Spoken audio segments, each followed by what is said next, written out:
Hello students, today's topic of discussion is the AC generator. Now if we are talking in general, whatever power supply we are using at our households is AC current, that is alternating current. Now if we are talking in a general, there is a production section where the electric power is generated. There is a transmission technology altogether where the electric power is transmitted through a long distance, and there is a distribution unit where there is a lot of technology involved in distributing it into different loads in the sense of various households or industries or universities, whatever. We will confine our discussion today to principle, construction and working of one AC generator, which is the core of the production unit. Okay, AC generator is the electric device which converts mechanical energy into electrical energy. So this is the law of conservation of energy, which you are familiar with. Energy can never be created or destroyed, but it can be converted from one form to another, and that's what AC generator is, converting mechanical energy into electrical energy. And on what principle it works? The principle is electromagnetic induction, Faraday's law we have studied, from which we know that the induced EMF is the negative rate of change of a magnetic flux linked with the coil. When the coil is rotating here, somehow if the flux linked with the coil is constantly changing, then what rate it is changing? The negative rate of change of a magnetic flux linked with the coil is the induced EMF. So when one EMF is induced in a coil, if that circuit is completed somehow, we will connect one resistance in between this. If the circuit is completed, the induced EMF is there, that will cause an induced current, and that current will flow, and whatever resistance we will take, if that's a light, that will glow, or whatever resistance we are taking, through that one current will flow, induced current will flow. Using this principle, AC generator functions. This is the principle of a AC generator. Now a little idea of a AC and DC. Now see, the only definition, the concrete definition is DC is always unidirectional, whereas AC is not unidirectional. What do I mean by that? See, if we are taking voltage or EMF, let us say EMF along y-axis and the time along x-axis, then the curve, this may be DC. See here, from here to here, as the time goes, this remains positive only. See here, this is magnitude is fluctuating, but it remains positive only, that is one directional. See here also magnitude is fluctuating, still it remains unidirectional. If it looks like this, then also it's unidirectional, or it can be in the negative direction also, like this. The same things can be in negative direction also, but as long as the direction is not changing, that is it's unidirectional, that is called direct current or DC in short. Whereas you can see in AC, the current fluctuates. See, this is a plus, sometimes minus, sometimes plus, sometimes minus, sometimes. The direction is changing. If direction is changing, we call it AC current, irrespective of its magnitude, which may be, magnitude of the current may be constant. Still, if direction is being changed, that's alternating current only. Well, now let us discuss the construction part in short. So in an AC generator, the main components are a stator coil, a rotor coil and a commutator. There is a very powerful magnet. Now north pole, south pole, so from north to south the magnetic field lines are there. This is the magnetic field. However, this is a very powerful, strong electromagnet. And as we said in a solenoid toroid, we have studied that by passing a very powerful current in a coil of various turns, magnet can be produced. So this is a very powerful stationary magnet. Stationary powerful magnet is called a stator coil because it is stationary. Then inside that a coil rotates. For this coil I can say this is the core, let us say, and this edges are one wire. Okay. Now through this one axle, this rotates inside that. It rotates like this, and the magnetic field lines are passing like this. So all the times the magnetic field lines are cut by this coil. Okay. Now as you can see, at certain time here, when theta is equal to 0 degree, let us say, field lines, maximum flux is in contact with the coil, and when it becomes like this, some field lines go this side and some field line goes this side, and no field line is touching it. If your eyes are from this side, upside, if you are seeing, you will see this side, right? And some field lines will pass this side, upside, downside, some field lines will pass upside, and no field line will hit it. So when it rotates, maximum flux is contacted with the coil, and the time comes when minimum. Again, maximum, minimum, maximum, minimum. That means the amount of a flux which is crossing the coil is fluctuating between 0 to maximum, 0 to maximum, and taking advantage of that, we are generating AC EMF. Remember, the Faraday's law says the negative rate of change of flux linked with the coil is the induced EMF. So one induced EMF will be produced in the coil, and if the coil circuit is closed by some means, one induced electric current will be flowing in this, and that is due to the AC EMF, and we will see how that is one alternating current. That means it changes its direction. Its direction fluctuates like this, like this, like this, like this. So fluctuates. How? The concept we are going to see. Just now we are seeing the construction of AC generator. The first is a starter coil, then there will be a rotor coil, what I have said just now. Then there is a commutator which will be slip rings and the carbon brushes. Basically this entire system which collects the current is called the commutator. Now see, in the rotor coil is rotated inside a stationary magnetic field, right? So in the coil itself a current is induced, and when the current comes, then there must be a system which will collect the current systematically. See, otherwise what problem will happen? You imagine that the edges are wires. The edges are wires. Okay. Now from here two wires are coming. This side and this side end is coming. These are the wires. These are the two ends. Now you imagine that without any system, without any commutator, without any slip rings, etc., from directly here, if I connect one, let us say one electric bulb between this end and this end I am connecting, then what will happen? Since this is rotating all the time, and with a very high frequency it will be rotating, okay? This rotation happens 50 times in 1 second. So what will happen? Immediately this wire will be intertwined, and immediately that will break, right? So it will glow for 1 instant only, but immediately that will break. So what we have to do is, some system must be designed. How much ever it rotates, it will collect the current very nicely, systematically. Now how the slip rings help there? You see, here is one slip ring.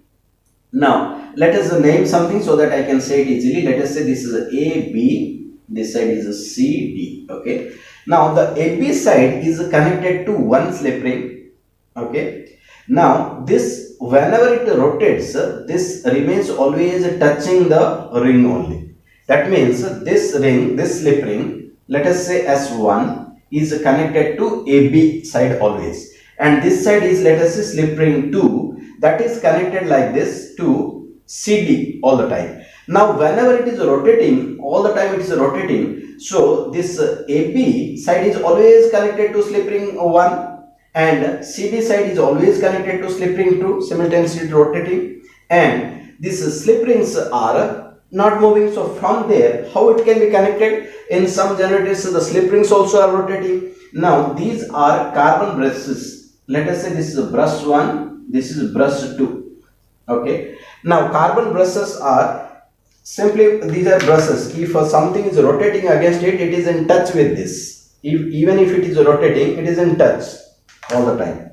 So from the brush 1 and brush 2, two terminals are there, and this is simple arrangement to adjust the fluctuations. So against 2 points we can find some current, right? Now see, all the time this current, this load may be a house, it may be your university, it may be some industrial sector, whatever, some resistance is there, and through that resistance a connection can be given easily. Now collecting the current from the coil becomes Easy. Now the system, the entire this, if we think of this entire as one system, that is called the commutator, which is slip rings plus carbon brushes. Now we'll see the working of the AC generator. Working we'll see in two steps. The first step is through a mathematical approach.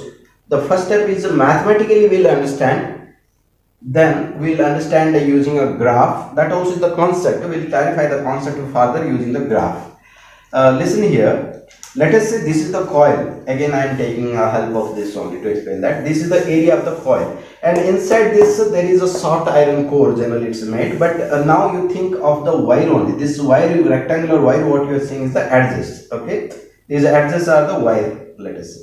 Now the thing is, it is rotating, and it is there is electric field. I am very sorry. Magnetic field lines are passing from north to south. Right.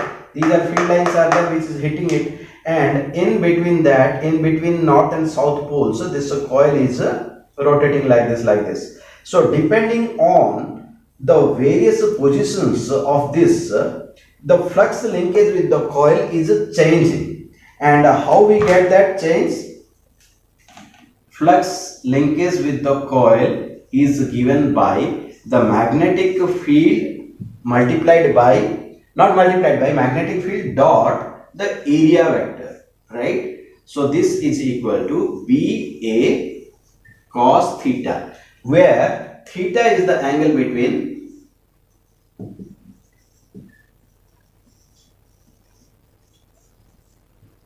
magnetic field and area.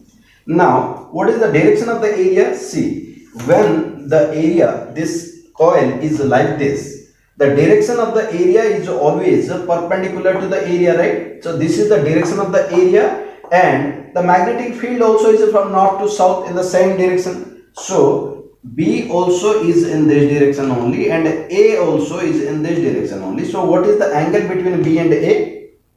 It's 0. So cos 0 is 1. But here, what is the angle between this is the, see, this is like this, it rotated. Let us say it's rotating in anti-clockwise direction with a constant angular speed omega, let us say. Now the thing is, if it is rotating like this, see, it is like this and it rotated. That means all the time the area direction is changing, whereas the magnetic field direction is a constant. So there is one angle between B and A, which angle is constantly changing, right? So that's why BA can be 0, can be maximum, but in general phi B is equal to BA cos theta, right? Now, if omega is the angular speed, then we can write it as BA cos omega t, since theta is equal to omega t. Where from we got this way? Now, omega is the angular speed, nothing but it's angular displacement by time theta. Omega is equal to theta by t, so theta is equal to omega t. I just substituted this. So phi b is equal to BA cos omega t. Got it? Now, as per Faraday's law,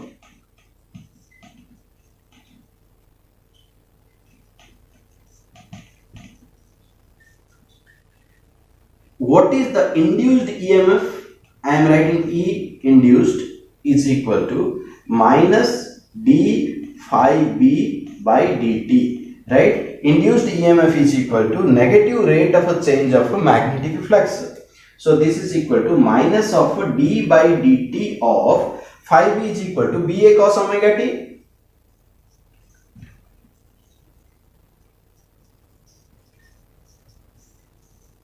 This is equal to BA constant, I will take out, and cos omega t is minus of omega sin omega t, BA omega sin omega t. Now we have taken only one term only. This is the induced EMF per one turn. But in actuality, in practicality, a huge number of turns are taken. So if capital N number of turns are taken, from here I am writing, therefore total E is equal to N B A omega sine omega t, where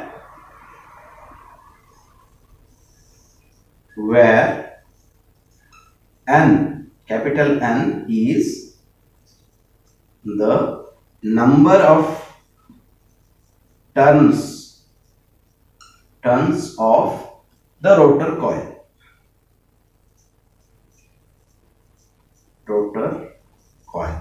Clear? Now see, what we got is E is equal to NBA omega sine omega t. Now sine of something may vary between what and what value. It can be -1 or 0 or 1, right? So from here what we can write is E is equal to NBA omega sine omega t.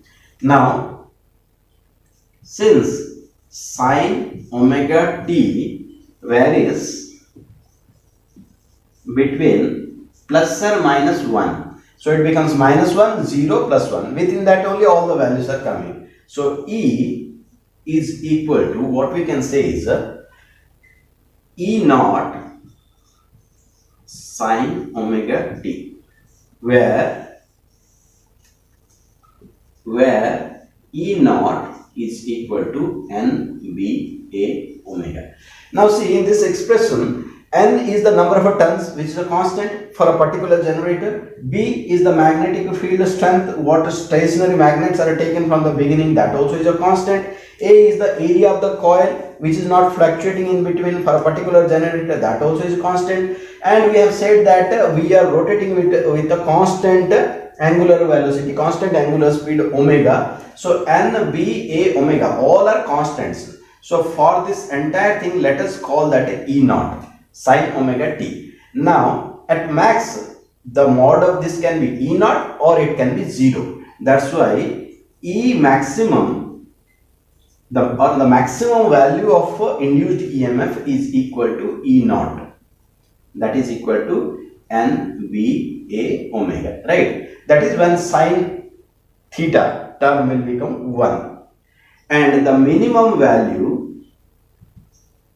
now -1 is not the minimum value because we are talking of the magnitude only. Even if it is a minus also, the magnitude will be NBA omega only in opposite direction. So E minimum is 0, right? The induced EMF is varying between E naught and a minus E naught. And if this coil forms one closed circuit, one induced current will be flowing in that. What is that current? Current is equal to E by R according to your Ohm's law. And here E is equal to E naught sine omega t divided by R, where R is the resistance, whatever resistance is connected to the circuit. So this is equal to, can we say E naught by R? This much is nothing but maximum current I naught. I am writing I naught sine omega t. Therefore I is equal to I naught sine omega t. Now these are called AC equations. Let us say this equation 1, this equation 2. So E is equal to E naught sine omega t and I is equal to I naught sine omega t. Remember that there will be a current only when the coil is a part of a closed circuit. Even if the circuit is not closed, I will not be there, but E will be always induced. E is equal to E naught sine omega t. Current depends only when it is closed, the circuit is closed, if the coil is making a closed circuit, right? Now let us understand it through a graph. In this graph, we are taking the induced EMF along y-axis and we are taking time or phase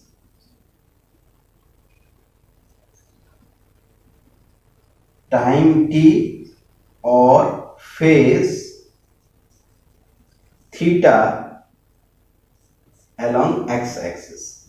Now all the graphs will show in one graph only. Now time, if we will be taking, let us say we are taking phase theta, then theta it can be at 0 degree, 90 degree, 180 degree, 270 degree, 360 degree. As I have said you already, we will study only one complete rotation. For example, the different positions I am showing, this is always north south. This is a powerful magnet, north to south. Within that, this is a coil which is rotating like this. Okay. Now see, this is the point where the coil is perpendicular to the board like this. Now theta is equal to 0 degree. How? the direction of the coil is in the same direction as the magnetic field. So theta is equal to 0 degree. Now after this 90 degree has turned, okay, so from here it has rotated by 90 degree. This is the case here, 90 degree has been rotated, okay. Now in the next case it is rotated, it's a 90 degree. Now it has turned like this, so it has rotated by 180 degree. See, I am showing you here, it was 0 degree, then it rotated like this, okay, from upside if you will see it is like this, and then it further rotated till here. So here at this position your area direction is in this side, area is in this direction and B is in this direction. In case again it continues turning, right, the coil is like this now. So it has rotated through 270 degree and then finally again it rotates like this, again it becomes a 360 degree. And why we are taking this 5 phases only, because after this again the same thing will repeat again, right? So whatever we will be studying here, that will be repeated again and again, okay. Now see, either when we are taking our theta is equal to 0, this position, here we are starting our observation, that is, it's a time also is 0, okay. Now to make one complete rotation, we are calling that one time period. Let us say that is T.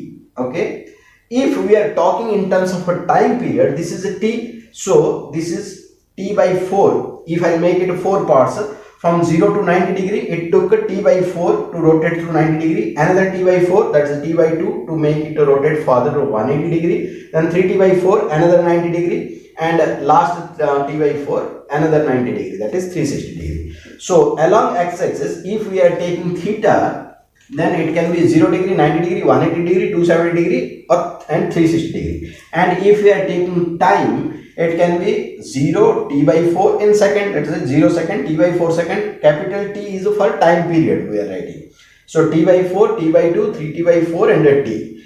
And the theta also can be written in terms of a radian. If we are expressing in terms of radian, this point will be 0 radian, 90 degree is a pi by 2 radian, 180 degree is a pi radian, 270 degree is a 3 pi by 2 radian and 360 degree is 2 pi radian. So all these things are same different ways of talking. So we are going to study. Now see here, what is our equation, right? Equation is E is equal to E naught sine omega t and current at that time, assuming that the circuit is complete, so a current also will flow. The AC current is, this is the AC EMF and AC current is I naught sine omega t. So let us plot first this E, induced EMF we are taking. Theta is equal to 0 degree. So what is EMF? Now you will say, anyway this is a video, so you can see from here and say theta is equal to 0 degree. So omega t is 0, sine 0 is 0, so E is equal to 0. When theta is equal to 0 degree, E is 0, so this is a point. When theta is equal to 90 degree, sine 90 is 1, so it is maximum. E is equal to E naught. Let us say this value of E is E naught. Then when 180, sine 180 is again 0. So at 180 it will be 0 again, and at a 270 it is a minus 1, sine 270 is minus 1, so E is equal to minus E naught. So same height but in opposite direction. Let us say this is minus E naught. So when it is at a 270 degree, it is minus E naught. And whenever it is 360, again sine 360 is 0, so E is equal to 0. So some points we plotted. And if we join this curve comes like this.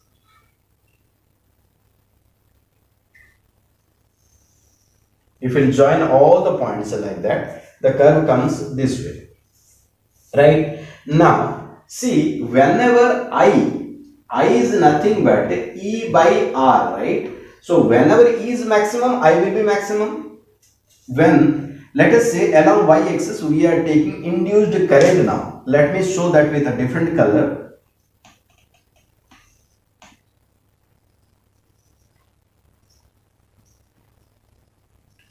Induced current, and let us say current is having a maximum value here. Let us say this is I naught. Then when EMF is 0, current also is 0. EMF is maximum, current also is maximum. This is the point. Now again, when EMF is 0, current is 0. But when EMF is equal to maximum in the opposite direction, current also will be maximum in the opposite direction. Let us say this is minus I0. So this point. And again, when E is 0, I is 0. So if we join all those points, the current curve will come somewhat like this. So basically the magnitudes are different, but the nature is sinusoidal. This is called the nature of the curves. Curves are of a sinusoidal nature. Now some general information modern day generators, they are producing more than or equal to, let us say, 500 megawatt. And 500 megawatt means 5 million. 500 megawatt means 5 million 100 watt bulbs glow at the same time. And regarding frequency,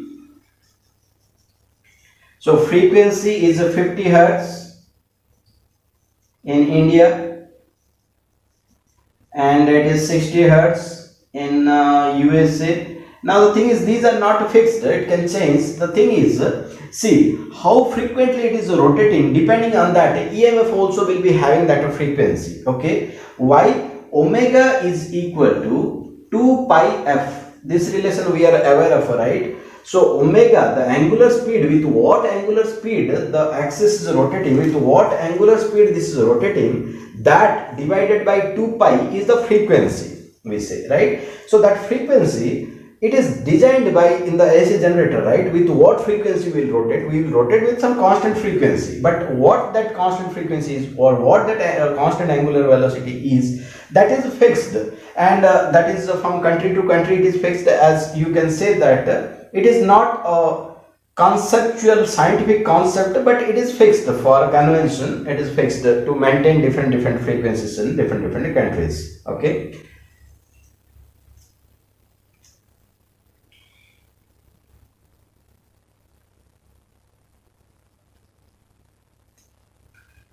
But anyhow, at any constant frequency, to generate the electric current or to induce one EMF, this one coil has to be rotated in between a magnetic field. That is the principle that has to be done, right?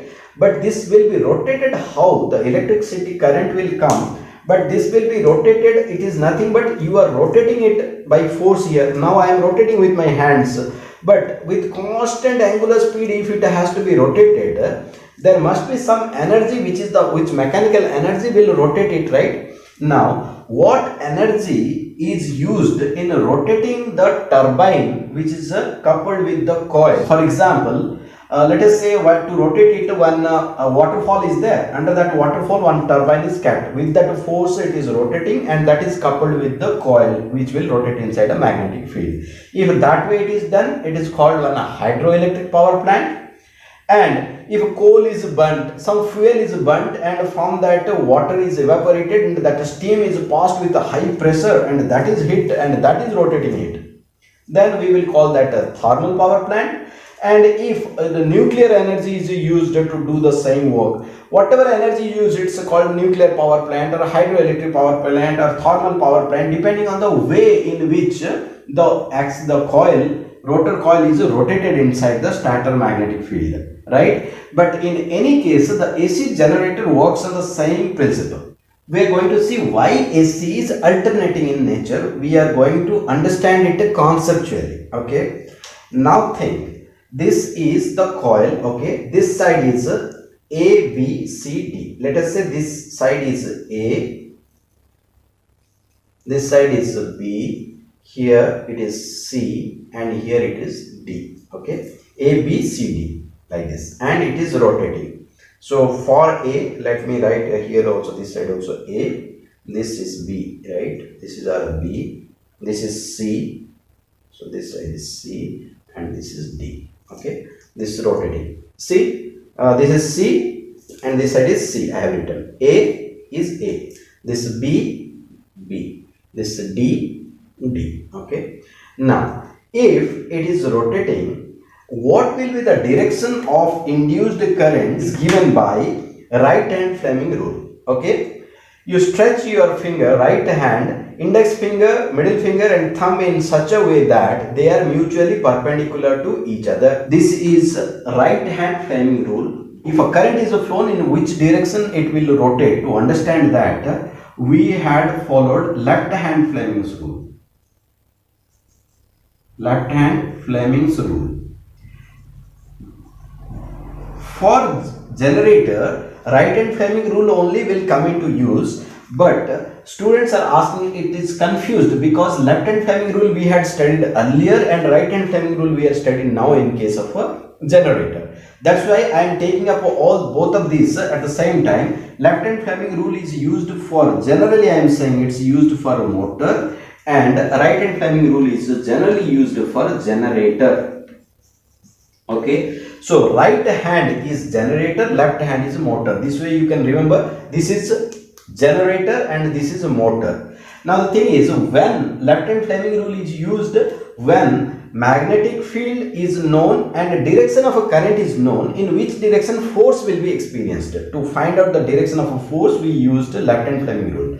But that was in case of a motor, your electric fan, where current is given and one magnetic field is there and we want to know which direction force will be experienced. But in case of a generator, when force is known, let us say we are moving it in this direction. In this direction it will be moving. If moving direction, we are mechanically moving it and we want to find out the direction of a current, induced current, in which direction the current will be induced. If we are going to find that out, so see, if the magnetic field is known, the magnetic field is shown by the index finger and the force direction is known, this is thumb, then the central finger shows the direction of a current. Is it clear? I am repeating. In the right hand Fleming's rule, stretch your index finger, central finger and thumb of the right hand in such a way that they are mutually perpendicular to each other. In that condition, if the index finger shows the direction of the magnetic field and thumb shows the direction of motion of a conductor or direction of a force, central finger shows the direction of a current. Now see, what is the direction of current? With me, you are doing this exercise. Here, it is rotating. We have assumed that it is rotating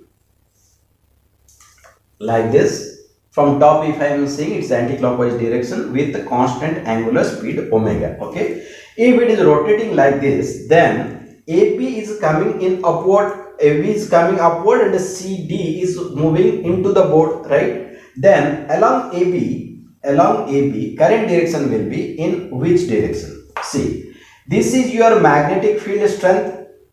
The magnetic field you are showing by your index finger and thumb shows AB is coming outside, right? It is rotating like this. So AB is forced outward. Then this is the direction of a current, right? So this is the direction of a current.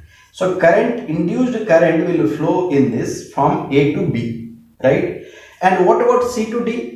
Anyway, if it is going like this, it will come like this, right? But still, using right hand Fleming rule, we will find out. See, this is the magnetic field direction, but force, now CD is going into the board, right? This is index finger is the magnetic field direction and into the board, thumb is showing CD is moving down. Then central finger will show the direction of a current, right? So current is like this.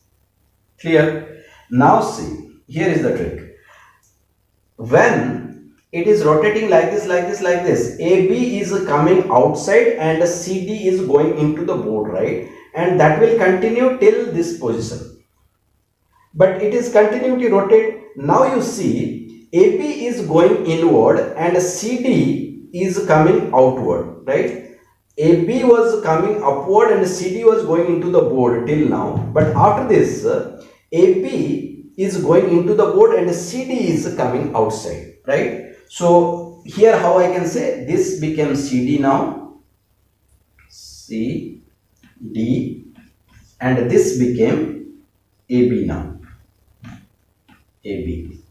So again, if we will apply the right hand Fleming rule, we will get the same directions, that is C to D current will flow and B to A current will flow.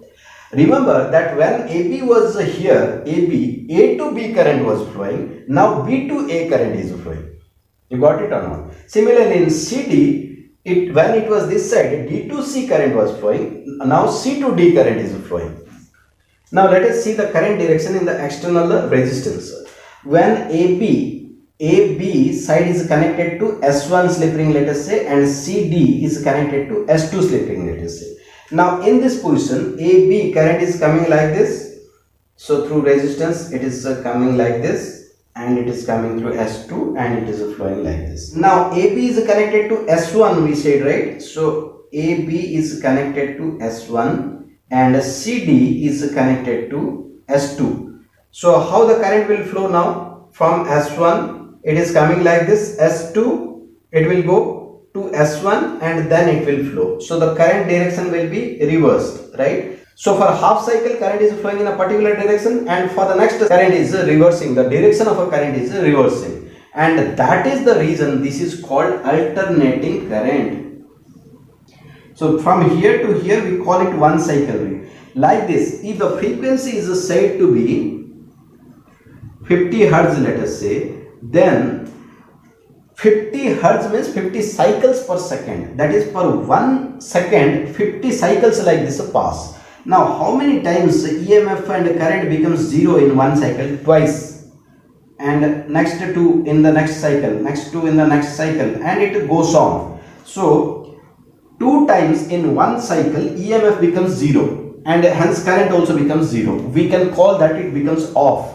That means in AC circuit, whenever you are seeing a bulb, you are thinking that it is constantly glowing, but for every second 100 times it goes off.